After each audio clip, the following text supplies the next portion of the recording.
Okay, I'm going to keep it very brief because we're all here to hear from Dr. Klafter. I just want to thank Shari Torah for partnering with us on this effort. I've been waiting for an opportunity to be able to do something together, and I'm glad that we were able to make it happen in this scenario. And I also want to wish a very special thank you to Dr. Klafter for giving of his time for right now to share, and whatever time I took, I'm sure, to prepare for tonight's program. Okay, go ahead, Dr. Klafter. Okay, so, all right, well, this was a fun topic to think about for me because I am one of the worst offenders of what I'm going to describe as this problem. I consume a tremendous amount of media. It's not like I'm an unproductive person in general, but I would definitely be even more productive if I did not watch the amount of news, read the amount of news that I read. I don't have Twitter.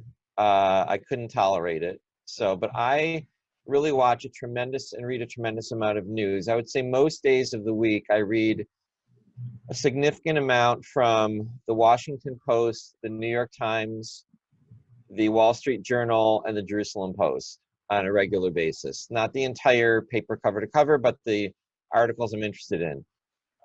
Because of my wife telling me I really need to be aware of local news, I now have an electronic subscription to Cincinnati.com, which includes the main articles from the Cincinnati Enquirer. So that's now a fifth periodical. In addition, there are shows I watch on MSNBC, on Fox, on CNN. I particularly think Ari Melber has an excellent show on MSNBC. I think Jake Tapper is good. I like Chris Wallace. I used to like Shep Smith, but he left Fox, so there's not a lot on Fox for me to watch now. But I mean, that's a lot of media. In addition to the fact that I love Netflix and Amazon Prime, and now because of the age of my daughters and who's home, we also have Hulu and Disney Plus. So, I mean, it's a huge amount of media that I'm consuming. And one of the things that, is this an intervention? This is someone asking. So no, it's not an intervention, but I'm reflecting on this. And so what I think the risks are of so much media is something that actually the main thing is something that I'm personally avoiding. So I'm going to talk about general drawbacks to being so electronically plugged into the media, and then a very specific drawback after that. The general things are going to be very quickly. The first thing is that our personal time has become, as a society, greatly eroded. There was just a lot more time that people had. First of all, we work longer hours than any generation before us now, much longer hours. And now that everything's online and we're connected electronically, I mean, our bosses and our subordinates and our colleagues and our clients, our patients, they expect like a responsiveness from us within minutes, 24/7 in a lot of cases. That's like a new thing that never happened. I mean, when I grew up, my father was a very busy attorney, but we went away most weekends to a little house we had on a lake and water skied and swam, and we'd go to baseball games at night, or we would go to, not a lot of baseball games in my family, but we went to some Red Wings games, but we would play and watch TV and go to movies and have family time and play games and play Trivial Pursuit. I mean, we spent a lot of time together doing things. And he was a very busy lawyer, but he was done. When he was done, he was really done. He didn't have like a bunch of other stuff to do when he got home. And I think most of us, our lives are really like that. Like we don't really stop working when we get home. So the amount of time that we have for anything creative, for creating art, for writing, for the creative arts, for enjoying music in a serious way, for our relationships, for reading, for leisure, for exercise, for health. We're very sedentary, and we're doing this like all day long, and it's really very out of balance. I mean, it's very, very out of balance. And a lot of it is good stuff, I'm not talking about junk that's on TV. I'm saying even really high quality, wonderful movies and TV, which I won't get into that, but I've said in other contexts, I think the stuff available is higher quality drama and fiction and screenplays and cinematography than ever in history. I think we're in a golden age of media. So I'm not even saying that we're spending our time watching meaningless or valueless things. It's just that we're so overloaded and consumed. There's no time for us to be creative. We're like passive recipients of a lot. So that's a major, major problem that we all have to try to rebalance in some way. But the thing I really want to talk about with the news, overdosing on the news, is that our society as a whole and our individual minds are highly polarized now in ways that have not happened ever before. Now, it's been happening slowly. I think if you look historically, I think the Nixon administration is one of the first times it got really bad. Then Clinton was a somewhat polarized presidency. Then the war under Bush was polarized. Then I mean, it just sort of got gradually more and more polarized. But where we are right now is that it's usually impossible to have a civil conversation with someone that doesn't agree with your political views. And that's, I think, new in my lifetime. It's never been this bad before. And I think that the typical person who's well informed now believes that everyone that disagrees politically and support, either if you're against the current president, anyone who supports the president or vice versa, that everyone on the other side is at best sorely misinformed, probably stupid, and perhaps has malevolent intentions and is acting out of selfishness or some sort of racist or biased propaganda and wants to harm the country and wants to harm you.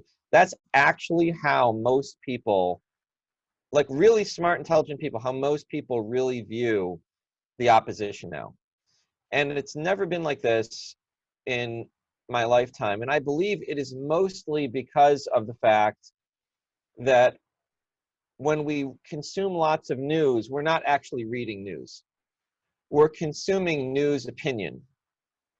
And we're consuming only the news opinion that we agree with.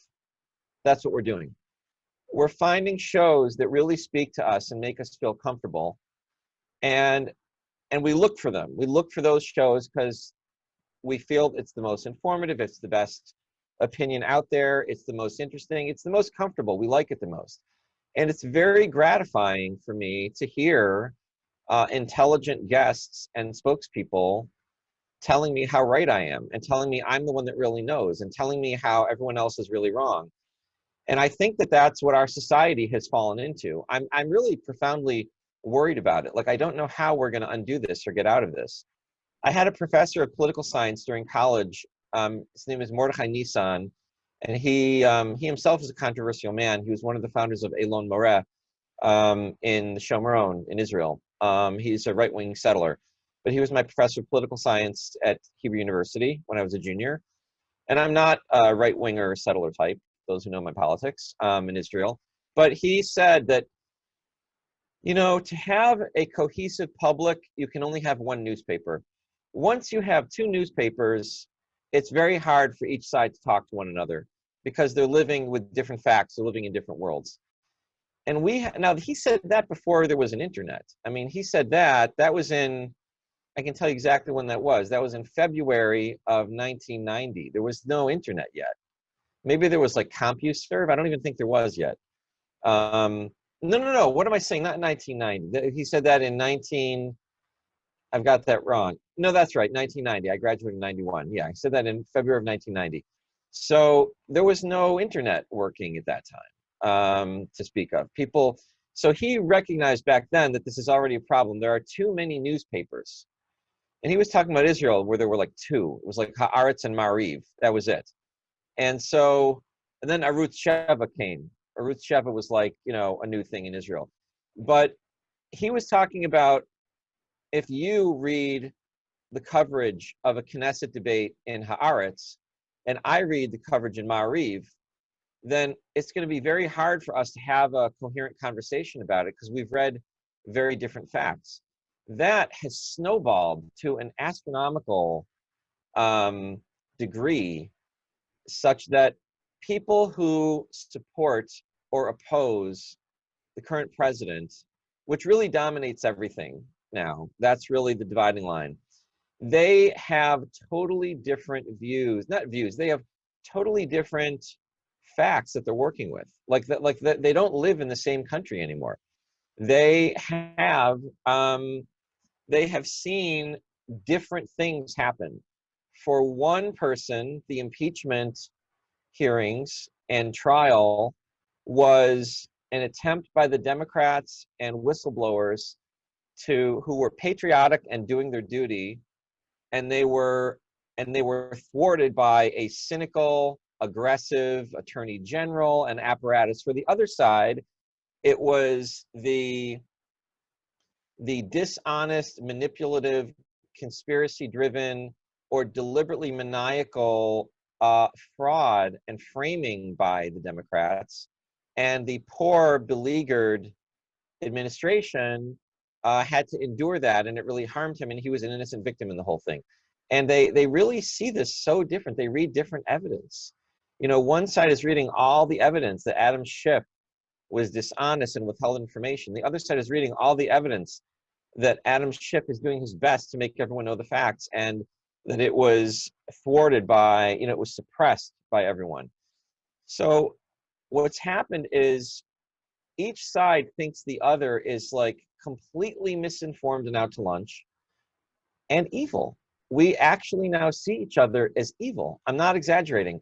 So I'm a member of the American Psychoanalytic Association, and this is an association of thousands of psychoanalysts who have devoted their entire professional careers, I mean, the amount of money they've spent for their personal treatment, to try to be calm, balanced, non-judgmental, neutral, and listening. This is the group I'm talking about. This group, if you are a Trump supporter, you cannot let anyone know, or you will be truly bullied in this group. The things that go on in our listserv are so hostile toward anyone who's a Republican or anyone who is against the president. Now, I'm not a supporter of President Trump personally. I'm not. And I'm not going to get into why, because that will cause this to devolve into exactly what I'm trying to stop. But I can see that even though I'm an opponent, it feels completely unfair. So this is a group of psychoanalysts, and I see this everywhere. I see people who are supporters of the president, especially in the Jewish community. They really believe that anyone against the president is an anti-Semite who wants to destroy Israel. They really believe that in a profound way. They're shocked that I'm against the president. So I'm really profoundly worried about this. And I think this comes mostly from consuming partisan-driven news opinion, which validates your view and paints the people who oppose you as monsters or idiots or some kind of combination of both. And the reason they're doing this is because by getting us hooked into feeling so well validated, they have our eyeballs, they have our attention, and it helps. And that's what they're doing. They're competing for attention. It's all financially driven. It's such a cynical business in the first place. It's not even driven by a commitment to politics. It's driven by us as consumers. They want to hook us in as consumers, and they're very successful. They're very successful at doing it. So I think that as a result, the whole public has been gaslighted, and we can't even talk to people on the other side of these debates. It's very hard to do. Try doing it. Try having a rational conversation with someone. If you have a strong opinion for or against the president, and I assume most of you do, because there's not a lot of neutral people on this administration, try having a balanced, civil, respectful conversation with someone who strongly disagrees with you. It's very, very hard to do nowadays. I have trouble doing it with my own family. You know, I have close relatives in my family, not in my household, fortunately, because that would be really tough. But I have close relatives in my family that I just cannot talk about this. We can't have, you know, a calm, respectful discussion. We will end up accusing each other of all kinds of things. It devolves very, very quickly. Um, think about why someone disagrees with you. Why does someone support the opposing position? It's very hard. Most people, if you say, why do people disagree with you? You know, you have such a strong case that you've laid out with such great arguments. How could anyone possibly disagree with you? What is their view? They will give you mostly an ad hominem devaluing criticism of the other side as people. And that's why they disagree, because they're flawed. It's like a, and it comes to a point that you have to dehumanize the other side, or else if you acknowledge that the other side has any valid point or anything to worry about, it's going to undermine your argument. I think that's where we are now, that people are actually afraid to even acknowledge that there are valid points on the other side. That's how far apart we are. So this to me is like a real crisis in American society. It might not be unique to America. I was at a Yontif table in Israel during Sukkot, and there was a couple who had come on Aliyah to Israel. They were living in Israel. The woman's parents were visiting from England, and I was visiting from the U.S., and Hasi was there. And we were all talking about like just what's happened to our democracies. Israel, England, and the US are just in such crisis, and they're so polarized. So what's happened is, it's ironic, the freest societies with the most freedom of the press, so they have the most media, are actually now the most polarized, because they're such niches. You know, you can have, like, it's nothing to open a newspaper now and print opinions, or have a blog, or have a YouTube feed, or just, you know, a YouTube channel where you find all the pieces of media that support your view, or all the horrible things from the other side that undermine the other view, and put it together. It's so easy to do. And since there's freedom of the press, that's what we're all watching. We're watching the things that validate us. We like feeling validated. And I think it's really a major, major threat to the stability of our society. I think it's a threat to us as Jews, because whenever societies become destabilized, anti-Semitism is one of the first things that actually erupts historically. So I think we have to really make an effort to try to have conversations with people that disagree with us and people that we respect. You know, if there's someone that we think is smart, you know, like what I'm hearing people say, like on my side, was like, how can someone so smart be supporting the president right now? That's what I'll hear people who will say. So let's take that seriously. Don't ask it as a rhetorical question. Try asking it as an honest question. How could someone as thoughtful as Malachi, I have no idea what Malachi's politics are, so I'm just like, you know, how can he, whether he supports or opposes, I have no idea what it is. You know, how can he take that position? Try to actually wonder, how could someone you really think is, generally speaking, a good, thoughtful, smart person, responsible person, live their lives in a good way, how can they actually have that other point of view? Try to actually figure out why it is in a respectful way. Give them the benefit of the doubt. Assume they have good reasons for what they think. And why do they disagree with you? And what are the things that they see as flaws in your own side? Like, really do this, you know, exercise that most of us who had good secondary educations in high school, we had to do debate, and we would be forced to debate the opposite side of our perspective, you know. Now, what did I do? I lied about my perspective so I could then get the side, because I didn't want to do that exercise. But now it's like urgent. It's not just a high school assignment. I think that's what I recommend we do. I recommend we really make an effort to try to understand what truly motivates the other person, and to put that articulation in a form that that person would feel satisfied with. Not that like debunks or undermines or deconstructs or ridicules or mocks or demolishes their argument, right? That's not the exercise. The exercise is, why would a thoughtful person disagree with me? And can I say this in a way that that person would say, yes, you understand my argument.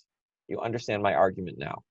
that they would be satisfied that you've captured their argument. I think that's the exercise to try to do. This went a lot more quickly than I imagined it was going to go. I am basically at the end of what I wanted to talk about, and now I would entertain questions, or we could start a discussion that I hope Rabbis Alt and Goldschmidt would moderate. Yes, I was wondering if you could speak to not the polarization element of it, but just the stress of being on a 24-hour news cycle. How does that impact people psychologically? I think it's different from person to person. I think people are probably not finding it stressful because I think they're finding it actually an escape or de-stressing or a hobby. I think people that find it very stressful probably don't follow the news cycle. I mean, I actually just finally stopped following the ins and outs of everything during COVID because I was just getting so aggravated personally. And I don't even want to say who I'm aggravated at because I don't want to polarize this discussion, but I'm so aggravated at a certain position that's being advocated in certain, press conferences and news shows. And I find myself so maddened by it, and nothing is happening. I'm learning nothing new. I'm persuading no one. No one's persuading me. So I found that to be really so aggravating and unsatisfying that I'm done. I didn't find that during the impeachment hearings, probably because I was hoping for a certain outcome. But I've sort of like given up hope for, there are certain people in positions of responsibility that I wish would adopt a more balanced and thoughtful perspective on these things. And I think it's not going to happen. It's just going to be a mutual blame game. So I find that very stressful. So I've stopped doing it. But I think people probably don't find it stressful. I think they probably find it to be rewarding, validating, fun, interesting, engaging. Watching 2 to 5 minute YouTube clips, I could do that for 40 hours in a row, probably. That's not a stressful thing to do. It's a very easy thing to do. A lot of people do that. Some people watch music, some people watch funny things, some people watch politics. I think people find it a really enjoyable thing to do. I think the toll it's taking is the things I said at the beginning, which is that, it's taking time away from very important, restorative, healthful activities. I don't think this is inherently unhealthful to consume media. I don't think that's inherently a bad thing. It's out of balance. But what's really unhealthful is that we are in our minds stuck. We're not challenging ourselves. We're not questioning ourselves. We're not being careful to not be offensive. We're not assuming that people that disagree with us are thoughtful. We're assuming that we are the only ones that know everything, that everyone else is stupid, everyone else is uninformed. We're the ones who really know. We're the ones who are motivated for good. The other side is motivated for power or money or politics or some other, partisan view. I think it's corrupting our character in that way, not our intentions, but I think we are starting to see ourselves as righteous and the other side is evil. And I think that's very bad for us. I think that's what I think is really unhealthful. I don't see it as inherently stressful, actually. Current events are stressful. But they're stressful whether you read about them or not, I think. Putting it more in your mind through consumption of media about these topics, if it's productive, great. But if it's just reality television that we're all taking in, that reminds you of stressful events. So can't that be a danger? Well, I guess you have a thought about this, Rabbi Goldschmidt, but I'm in the same boat as you in that this is an intervention for me. So yeah, so I don't think that not thinking about current events makes it less stressful. I think that, and my whole career is devoted to not, being able to face the stressful or difficult, uncomfortable thoughts, feelings, or emotions, to face them head on. I think what's unhealthful about it is when it becomes an act of like combat and hostility. I don't think being more and more informed about certain things is stressful, actually. I don't think, and I think people who are stressed by it probably take a break from it on their own. I don't think they do this in their spare time. I think people that consume lots of media don't find it stressful. I think it's sort of self-selecting. There's nothing forcing you to do that. So I think you're doing it because it's not stressful. Now, I think if you get pulled into this, you know, the other side is so horrible, which I have been pulled into, definitely. I think that's bad for us. I think that like has a corrupting effect on our thoughtfulness. It's like the opposite of Musser. Everything that Musser is supposed to teach you, okay? Everything that Musser is supposed to make you always wonder why you're doing what you do. Always be suspect of your motivations. Always worry that you're hurting another person's feelings. Always worry that you're not being thoughtful about another person. Always worry about what the other person's experience is. Like everything Musser is supposed to teach you, this is making you become the opposite. You know, it's making you become like so certain, so insensitive to the other side. The other side deserves it. They're horrible. And the other thing is that we're not learning anything from what we're watching. We're just being revalidated. I mean, the amount of new information that comes out of news opinion shows, it's very, very little. I mean, there are certain publications that if you read them, you are more informed than if you read other ones. Okay, they really are. I mean, but if you see news opinion shows, and by the way, those publications are also biased. Every publication is biased. But there's bias, you know, you don't have to worry about, if you're aware of bias, you can still read critically. But when there are opinion shows that are designed to make you hate your opponents, think your opponents are foolish and stupid, you're really not learning anything. You're just feeling supported or validated for what you already believe. And so I think that that's not helpful. I wouldn't say it's stressful. I'd say it's corrupting. It's just a different type of psychological problem. And when I say corrupting, I don't mean financially. I mean like characterologically corrupting. It makes you self-righteous. It makes you think you're l'shem shemayim. Side is cynical, and it gives you a tremendous blind spot that you're in the middle of. It really increases that in a lot of ways. I have a comment about all of this, which I find very interesting. There's something so dehumanizing about taking in some sort of message that presents someone with a different opinion as being somehow less than human. And when you were recommending that we imagine what would make this intelligent, thoughtful person have an opinion different than mine, I almost would want to take an even different view, which is to simply focus on the humanity of the other person. Just, well, this other person is just like me. I mean, a human being. And actually try to back away from any kind of focus on the difference of opinion and just focus on their humanity. That also makes me think about what you said. You mentioned that today we're so busy, we're not reading, we're not doing art, we're not being creative. Well, that isn't necessarily true for all of us. And one thing that I think about when I feel like I'm taking in too much media is that it does feel like such a passive behavior, and that something's getting into my brain and telling me what to think. So that what's helpful to me is to back off and to be creative and to focus on people just as people. And when I look at too much media, then I'm not seeing people as people.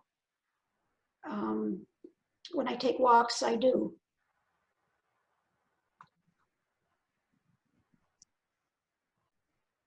No disagreement for me. I still think it's helpful to try to understand, though, because what we're polarized about is these very specific issues and whether we support the administration or oppose it. So I just think that's going to continue to be at the center of so much of what's going on. So I do think it's a useful skill to be able to reclaim our ability to see the other side of an argument, and we are just demolishing the other side of the argument on both sides. That's what the media is doing. It's demolishing the other side. There's very few shows are not trying to destroy the other side. The show that like really tried to do that, it's on PBS, and it's Shields and Brooks. I don't know if anyone's watched that show, but Shields and Brooks have essentially both become, you know, extremely opposed to Trump. And so there's not even any there's not any, I mean, they're both polarized on the same side now. One is a moderate Republican, one is a moderate Democrat. They're both on the same side. There's really very few models out there for people that disagree having a rational, balanced, respectful conversation in a long, long time. I just tried to do it on Facebook with a friend of mine named Paul Malik. He's an attorney who went to yeshiva with me and went to my college, and he's on the other side of certain issues. So we had a respectful exchange. We went out of our way to try to do it, but I've not seen really this done in the media. The shows are trying to absolutely destroy the other side in order to sort of capture their audience and keep them hooked. And you know, we're like lemmings. I mean, we get drawn into this very, very easily. It feels so good in some way. So I think a lot of people don't have what you're able to do and what you just described. You know, they can't pull themselves out of it in some way. Yeah, that was exactly the point that I wanted you to embellish on a little bit more. I feel that all too often people get drawn in because it's not stressful, because they enjoy it, and then so many of the more meaningful parts of their life are just, you know, left untouched, and that causes some significant harm. Are there what would you recommend in terms of addressing that challenge? Well, probably to, you know, really schedule certain activities that you've got to like do a sort of like inventory of your life. Like, you know, I mean, it's what we're supposed to be doing during Sphere. What we're supposed to be doing it all the time, of course. We have different rituals that help us do this, but an inventory of your life and like, what do I really need to add to my weekly routine to be more balanced, more calm, more thoughtful, more centered, more respectful, more humble, less, you know, more sensitive, and schedule those activities like they are sacred. And then, you know, maybe set a limit on media, like maybe there's only a half hour or 1 hour, or I don't know what the amount is. I mean, we try to limit screen time for children, but maybe we need to limit our screen time, or at least our media time in some way. It's very hard to do because there's a sense of urgency. That's another thing that they've done. They've created this sense of urgency, like, oh my gosh, if I don't find out, you know, what Dr. Fauci told the Republicans as quickly as possible, and if I don't see what you know, every show said about it, and each expert panel says about his testimony, then I'm missing out, and I'm not going to be informed. And there's like this need to be the first to know and to be the best informed. Like it's intoxicating in some way. So it's very hard to pull yourself out of that. I don't feel I'm learning much anymore. It's like I'm this Groundhog Day feeling of being the same news cycle, one after the other after the other. It's the same opinions. It would be not hard to predict what show and what commentator is going to say what about each event that happens. So we're not learning anything new. So to try to realize like that we're not gaining anything from this, but it's very hard to do. It's a very intoxicating, alluring. It feels like it's so important. I have to learn this right away. For those that are news junkies, some people are unfortunately, they're immune to this. It's not